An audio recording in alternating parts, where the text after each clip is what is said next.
Well, I hope you can hear me.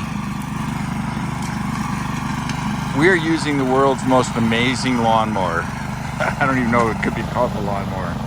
This thing will cut up to an inch thick stalk, stem, root, you name it. And this is Tim, my neighbor, helping me.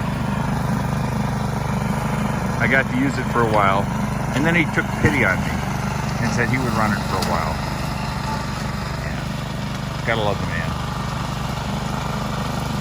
So it's called, I think, the bush pig.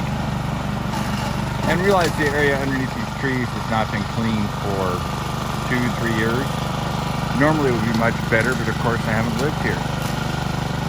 So Tim is using this amazing machine and just doing what would take days to do otherwise. He loaned it to me because he was done with it from his project up above on the property where he's got a deer stand, the muddy. I don't know if I take a picture of that before, but the idea now is to clean out the area underneath these trees so I can mow it when I finally get back into my house. But I guess it goes without saying, but I'll say it anyway. Tim and his son Nathan are wonderful people, and this is just another example of just being a wonderful human being. Obviously, he's not charging me for this. He just said, hey, listen, I got this machine. Would you like to use it? Of course, being a guy, or anybody who likes machines, I said, sure, I'll use it. Now, it's a bit of a brute. The only time I've been able to stop it is when it got wrapped up with some plastic. But it is quite the machine. It just sucks down all this 2-3 years worth of growth. It's gonna look real nice. So I thought it was kind of fun. At 6 in the morning, it's Monday. I think it's the 19th. This thing is so powerful, it just pulls me everywhere. Oh, now Tim's looking. I guess I should help him. So I thought it was fun. Talk to you later. All right, more video of the same. What can I say? My friend Tim has come over. I've known Tim for years now.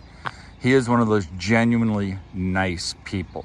There's no agenda. There's no nothing he wants. Now, obviously, I give him space in the back of my property for his hunting. And he and his son love to hunt back here. It's bow hunting. So I guess he does get something out of the deal. And yet, he's obviously a tree guy, and we've got this bush hog or whatever it's called. I'll take a picture of it. And this has been neglected for 3 years. And obviously it's hard on trees to have a lot of things growing underneath them. So Tim said to me, hey, we're done with the bush hog. Would you like to use it? Well, yeah. So I got up at 5:30 this morning, wheeled it down from way up there, ran it down, it's very quick, and proceeded to cut all of the stuff you see here. Now, I could never have done this without this machine. And quite honestly, I don't think I could do it without Tim's help, because Tim, being a tree guy, he's helped me cut down a number of trees, limbed the trees here. And as anybody who has trees knows, you want them limbed because when you're trying to mow around them, it's a nightmare. You got branches whacking in your face. It gets old after a while.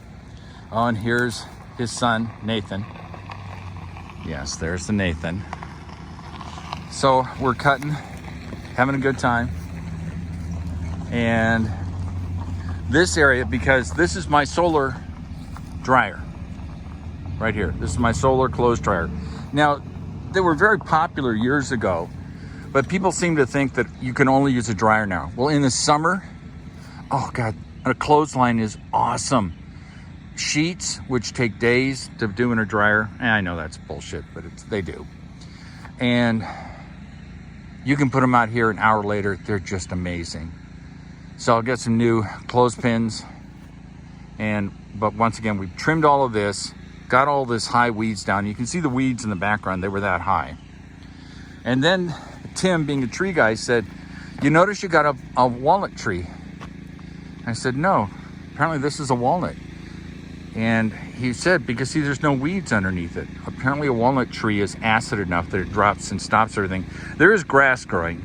I took his word for it. He said, leave it alone. We're going to save it. It's freaking indestructible. And obviously in 50 years, it'll be awesome. Now it's just kind of cool to have it. And I didn't realize it was a special tree, a walnut.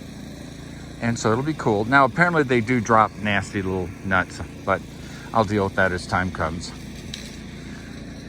And we're leaving that. But you can see all the de-limbing, as they call it, that Tim did. So I'm running the machine, cutting everything, and he's de-limbing all of this. And we're cutting down all this stuff. This I actually planted in prairie years ago.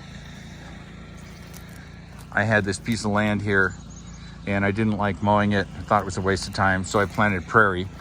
My neighbors didn't quite understand initially when they saw all this lawn be transformed into what they saw as weeds, but it's prairie.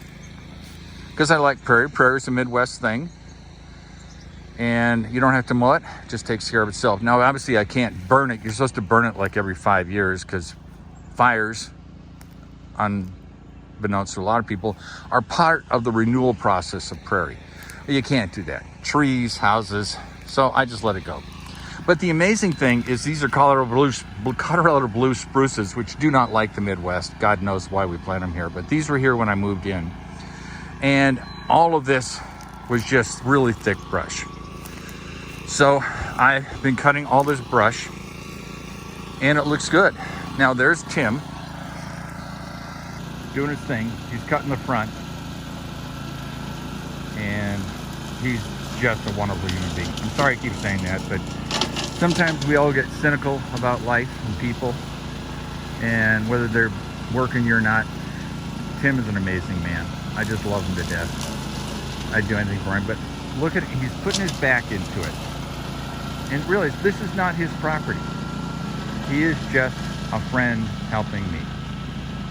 And I love him for it. So we're gonna sneak up on him doing his work. I'm gonna probably take over. The machine does great work, but your hands start to tingle because it obviously vibrates. And you get these sort of paresthesias, tingling thing. And the fancy word for it is called neuropraxia. And neuropraxia, there's many different kinds, and this is just a temporary one. I saw it when I was in Iraq. A lot of the guys who would be standing on these transport trucks with 50 cals holding on to the two grips on a 50 cal would come in and complain of numbness in their hands. Well, that's because the small nerves in your hands get beat up by the vibrations and they just quit working for a while. Now, it's not permanent, but the harder you grip something and the longer you grip it, the more neuropraxia you have. So I will relieve him because even though he's quite good at this, I know his hands are getting numb. He won't complain about it. That's not his style. But it's time for me to get my hands numb. Talk to you later. Bye.